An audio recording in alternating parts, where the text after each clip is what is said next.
الخبيثات للخبيثين والخبيثون للخبيثات والطيبات للطيبين والطيبون للطيبات أولئك مبرؤون مما يقولون لهم مغفرة ورزق كريم صدق اللہ مولانا العظیم۔ قرآن کریم نے ایک اصول وضع کیا ہے اور وہ یہ کہ ناپاک مردوں کے لیے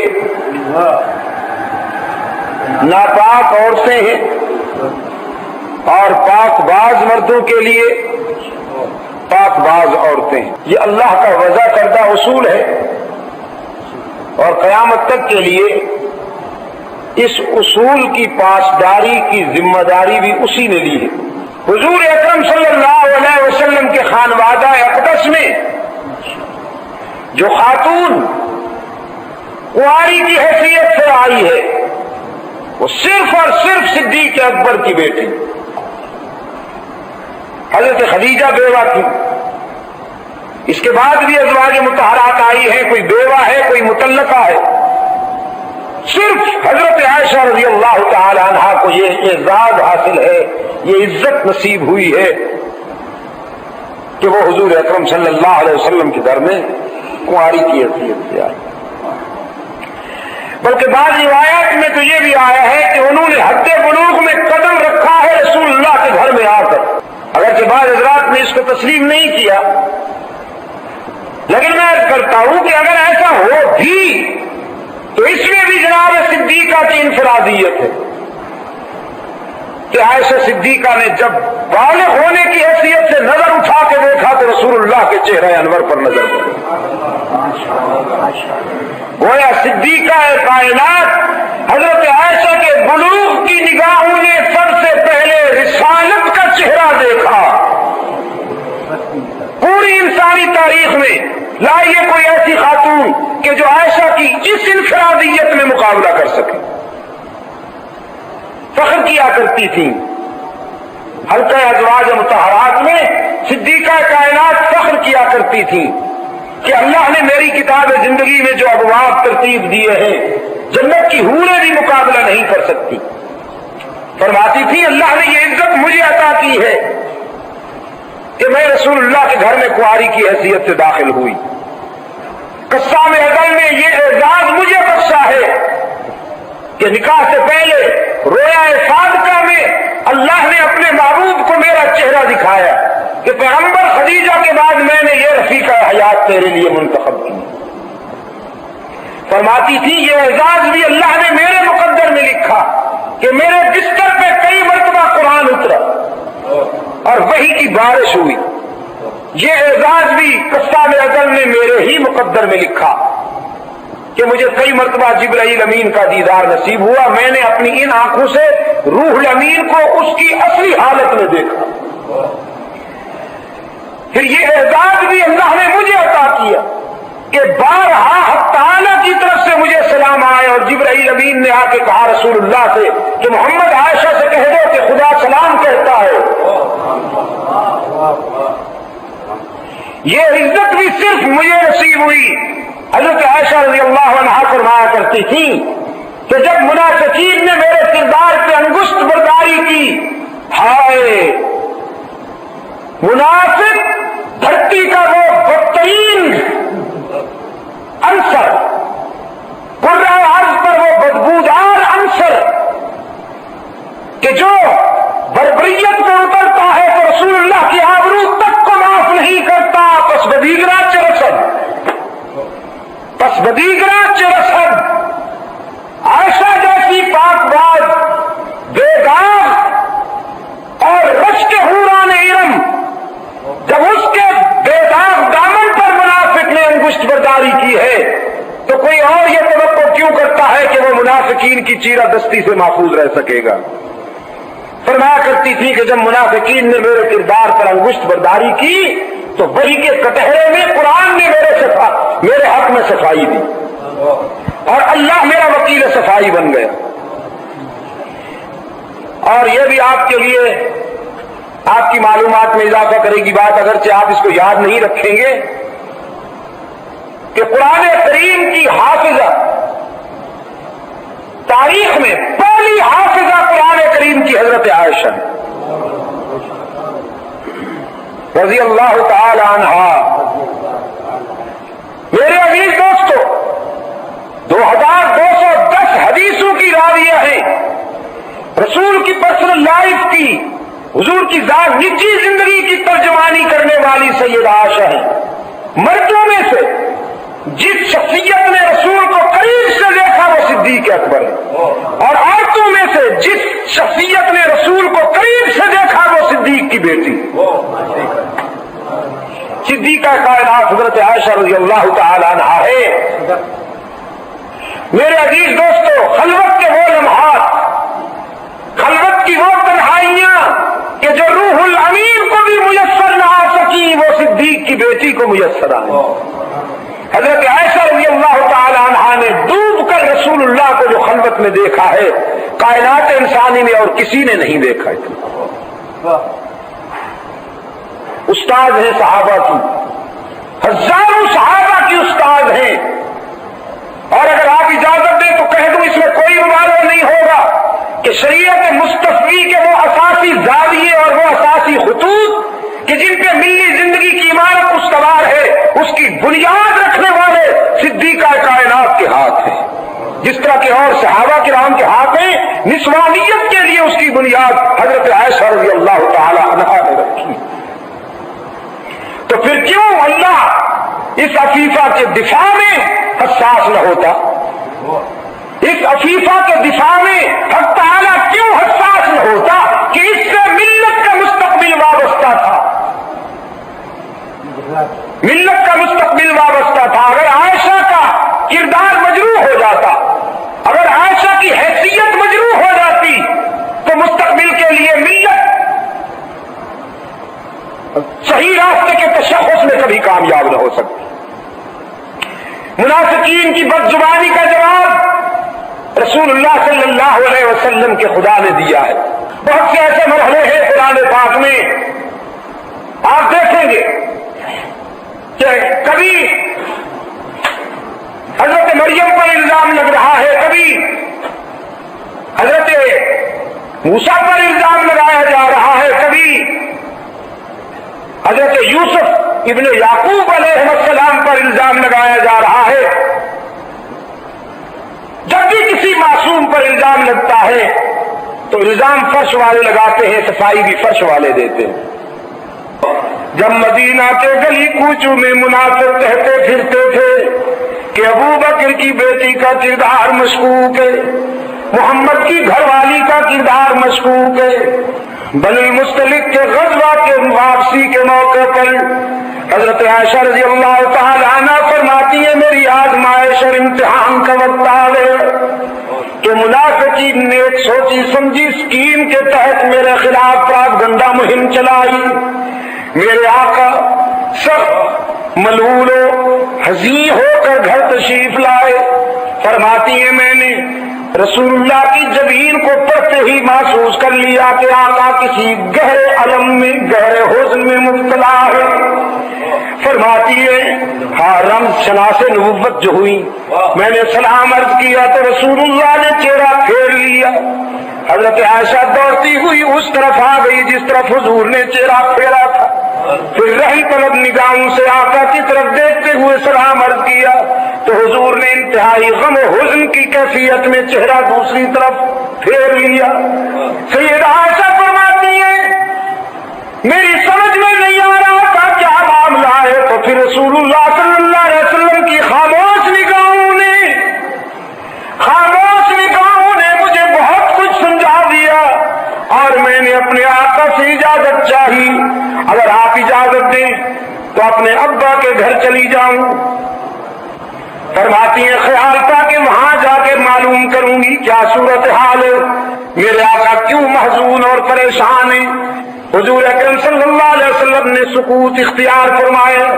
صدیقہ سمجھ گئی کہ اجازت ہو گئی. گھر تشریف لاتی ہے، لیکن فرماتی ہے یہاں آتے ہی میں نے منظر دیکھا کہ ابا جان بھی قرآن کریم کی تلاوت کرتے ہوئے اشک بار ہیں اور ماں تو رو رو کر نڈھال ہو چکی ہے۔ میں نے باپ سے بھی پوچھا، ماں سے بھی پوچھا کہ میرے آقا کیوں محزون ہیں؟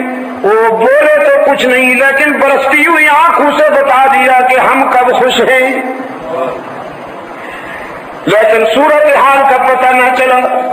فرماتی ہے پھر مجھے ام مصطح کی زبانی صحیح صورتحال معلوم ہوئی کہ منافقین نے میرے خلاف انتہائی گھنانا الزام لگایا۔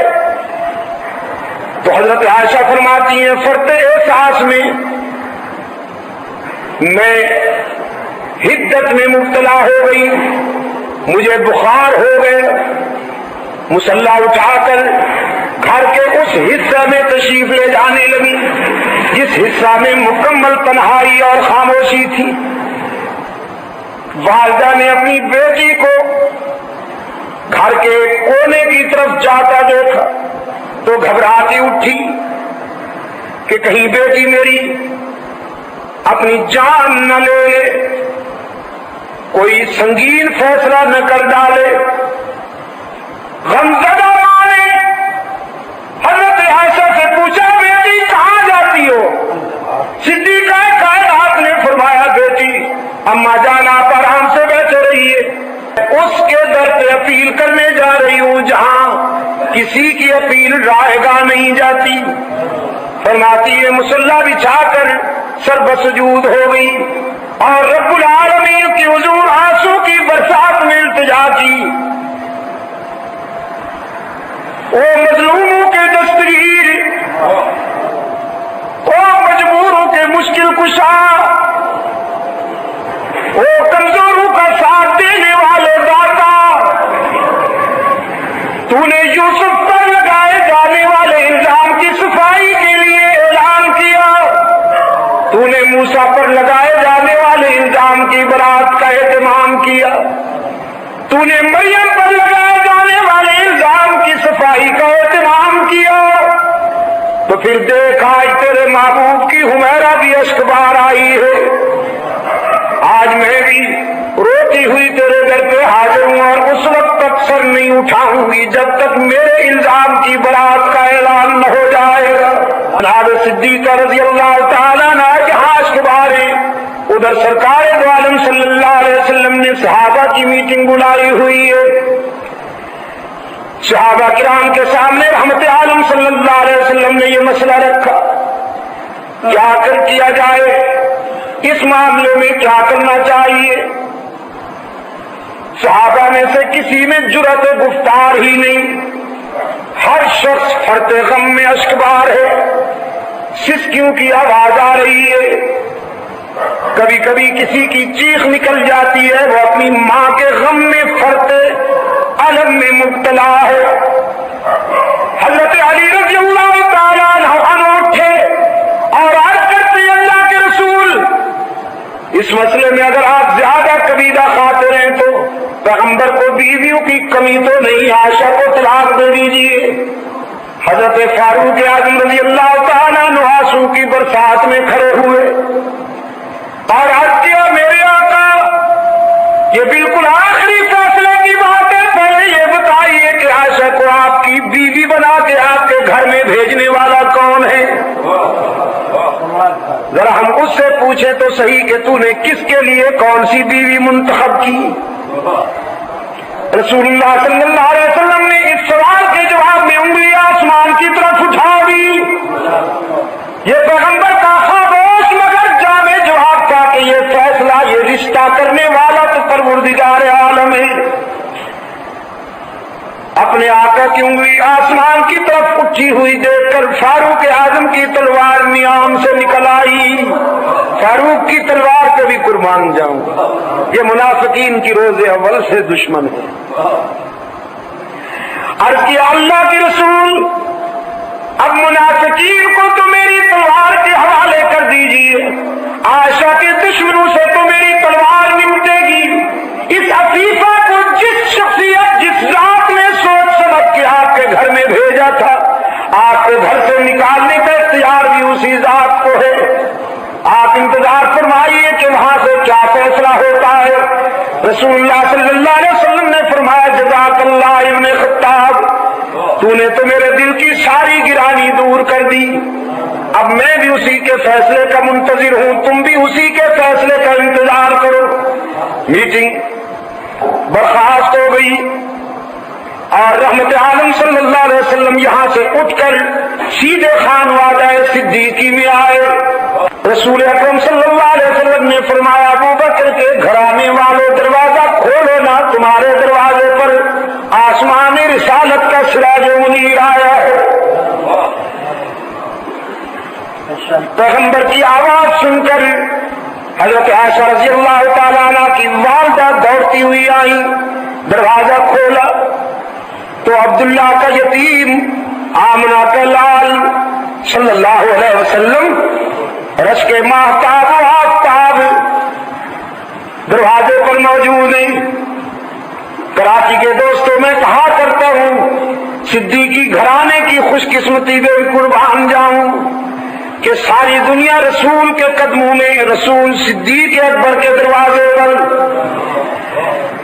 رحمت عالم صلی اللہ علیہ وسلم نے دروازہ کھلتے ہی پہلا سوال کیا میری عائشہ کہاں ہے؟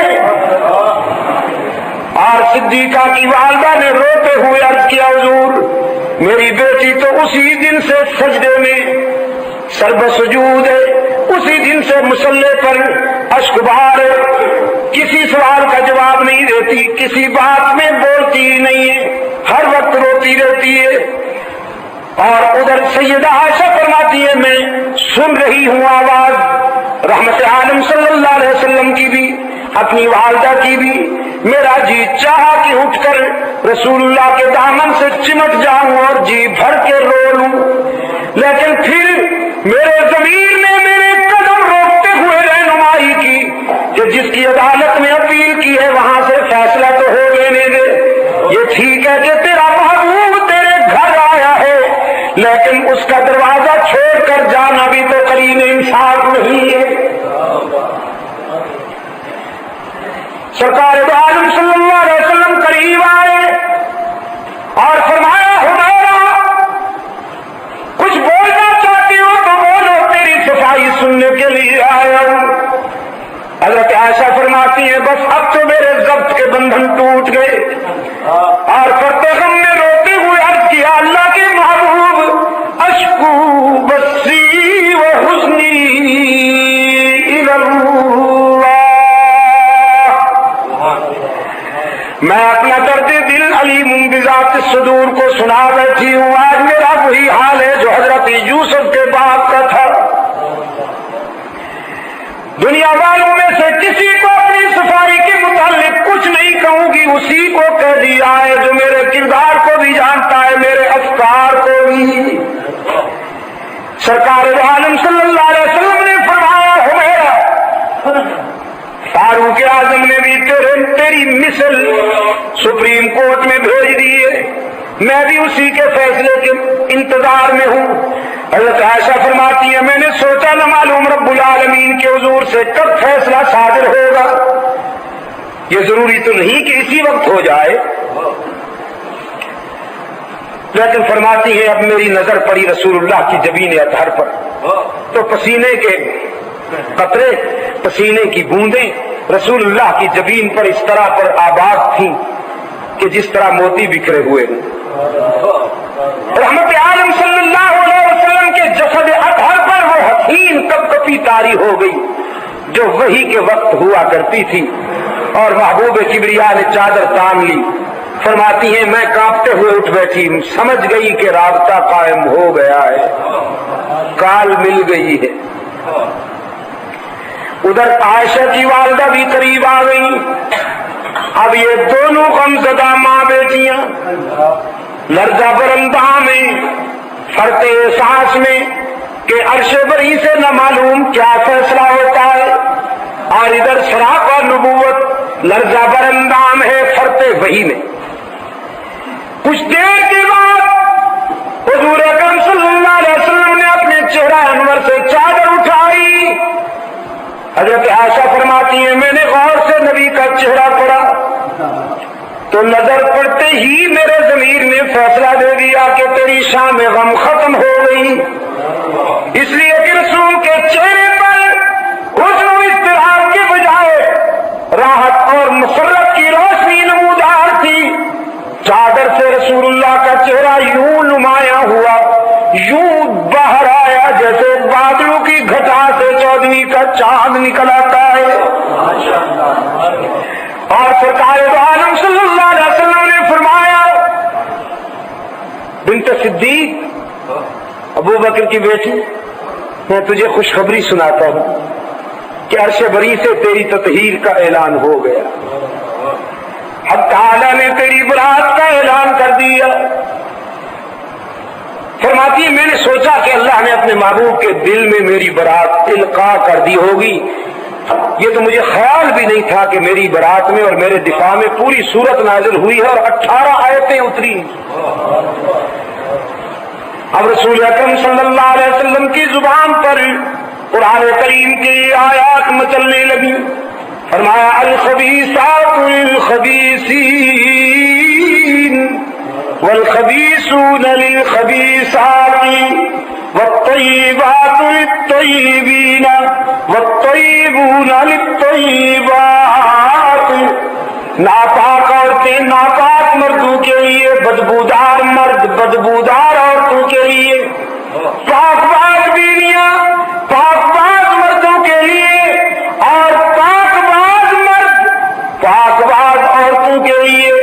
یہ جرح کے لہجے میں حق تعالیٰ نے دنیا پر واضح کر دیا کہ جس نے عائشہ کی عظمت کا اندازہ کرنا ہو وہ عائشہ کے شوہر کو دیکھ لے، جس کا شوہر محمد عربی جیسا معصوم ہو، اس کی گھر والی عائشہ جیسی محفوظ کیوں نہ ہو۔ اور پھر ایز اے جج حق تعالیٰ نے فیصلہ صادر فرمائے، اولئک مبرؤون مما یقولون، میں فیصلہ دیتا ہوں کہ تیری آبرو کا دامن گناہ کی آلودگیوں سے پاک ہو، لیکن خدا بندہ منافقین قسمیں کھاتے ہیں، لمبی لمبی قسمیں۔ رب کائنات نے فرمایا لا تطع کل حلاف مہین ہماز مشاء بنمیم مناع للخیر معتد اثیم عتل بعد ذلک زنیم۔ جلال خداوندی کا کوئی ٹھکانہ ہے، کوئی حد ہے؟ جناب عائشہ کے معاملے میں خدا جیسی حوصلہ مند ذات بھی جلالی ہو گئی۔ رب العالمین نے عائشہ کے دشمنوں پر 10 سنگین جملے، سخت جملے حضرت صدیقہ رضی اللہ تعالی عنہ کے دشمنوں کے متعلق ارشاد فرمائے کہ آپ ان قسمیں کھانے والے کذابوں کی بات پر اعتماد نہ کیجیے، یہ بدبخت خیر سے روکنے والے ہیں، شر کے نمائندہ ہیں، ذوالوجہین ہیں، ان کی زبان اور قلب میں فاصلے ہیں، یہ ازلی بد نصیب ہیں، برائی کے نقیب ہیں، شر کے علم بردار ہیں، اور حد ہو گئی خدا کے جلال کی کہ رب العالمین نے فرمایا ان کی نسل ہی صحیح نہیں، جو عائشہ پر انگلی اٹھاتے ہیں ان کی تو نسل ہی صحیح نہیں ہے، تو جو نسل کے صحیح نہ ہوں ان کی بات پر کیسے اعتماد کیا جائے؟ جناب صدیقہ کی والدہ نے عرض کیا بیٹی اپنے شوہر کا شکریہ ادا کرو۔ حضرت عائشہ فرماتی ہے پتہ نہیں آج مجھے کیا ہو گیا، میں نے ماں سے کہا ان کا شکریہ ادا کروں جن کے گھر سے روٹی ہوئی آئی تھی، اب مجھے اس کا شکریہ ادا کر لینے دے جس نے میرے آنسو اپنے دامن رحمت سے پوچھ لیے۔ سجدے میں چلی گئی اور عرض کیا میرے معبود میری برات کا اعلان تو ہو گیا لیکن اتنی راتیں روتی رہی ہوں، کچھ آنسو کا معاوضہ بھی تو ملنا چاہیے نا۔ اب تعالیٰ نے فرمایا اولئک مبرؤون مما یقولون لهم مغفرۃ ورزق کریم۔ صرف عائشہ کے لیے ہی نہیں بلکہ صدیقہ کے اس علم میں مبتلا ہر آنکھ کے لیے جو آنکھ بھی عائشہ کے اس غم میں اشک بہار ہوئی، رب العالمین نے فرمایا میں نے ان کے لیے بہترین رزق تیار کیا۔ حق تعالیٰ نے فرمایا ہمارا میرے محبوب کی رفیقہ حیات منافقین تجھے پیغمبر کے قدموں سے جدا کرنا چاہتے ہیں، وہ نبوت و صداقت میں اختلاف پیدا کرنا چاہتے ہیں، وہ نبی و صدیق میں رفت پیدا کرنا چاہتے ہیں۔ ہاں، اس کردار کشی کی جو مہم ہے نا، اس کا مقصد یہ تھا کہ کسی طرح نبی و صدیق کے مابین رفت ہو جائے، لیکن رب العالمین نے فرمایا عائشہ قیامت تک تجھ سے محمد جدا نہیں ہوگا، جب اس دنیا سے رخصت ہوگا تو تیری گود سے روانہ ہوگا، پھر تیرے حجرے میں دائمی بسیرا کر لے گا، اور جب حشر میں رسول اللہ اٹھیں گے تو تو اپنے آقا کی انگلی پکڑ کر حشر میں اٹھے۔ میرے عزیز دوستوں، اس انفرادیت میں بھی جناب صدیقہ کا کوئی ہمسر نہیں ہے قیامت تک، کہ جب اس کے کردار پر منافقین انگلی اٹھاتے ہیں تو اس کے دفاع میں قرآن بولتا ہے۔ غزوہ بدر میں جب اسلامی عسکر کا علمبردار حضرت مصعب بن عمیر شدید گھائل ہو کر گر گئے اور پرچم اسلامی بھی گر گیا، تو رضاکاروں نے اپنے آقا کے حضور عرض کیا کہ اللہ کے رسول پرچم بھی گم ہو گیا ہے، علمبردار بھی زخمی ہو گیا ہے، تو اب فرمائیے کس کپڑے کو اسلام کا پرچم بڑھا کے بلند کیا جائے اور کون اس پرچم کو اٹھائے؟ تو حبیب کبریا صلی اللہ علیہ وسلم خیمے میں تشریف لے گئے۔ تھوڑی دیر کے بعد حضرت عائشہ کی چادر اوڑھنی اور دوپٹہ لائے، فرمایا علی کہاں ہے؟ حضرت علی رضی اللہ تعالیٰ عنہ نے عرض کی اللہ کے رسول حاضر ہوں فرمائیے۔ رحمت عالم صلی اللہ علیہ وسلم نے فرمایا آج کے اس تاریخی مارکے میں، بدر کے اس مارکے میں اب عائشہ کا دوپٹہ اسلام کا پرچم بنے گا، اور اس پرچم کو علی کے ہاتھ بلند کریں گے تاکہ قیامت تک یہ بات واضح ہو جائے کہ عائشہ اور علی میں کوئی فرق نہیں۔ اسی نسبت سے بدر کا غزوہ بھی 17 رمضان کو ہوا، اور حضرت عائشہ کی وفات بھی 17 رمضان کو ہوئی، اور ایک روایت کے مطابق حضرت علی کی شہادت بھی 17 رمضان کو ہوئی۔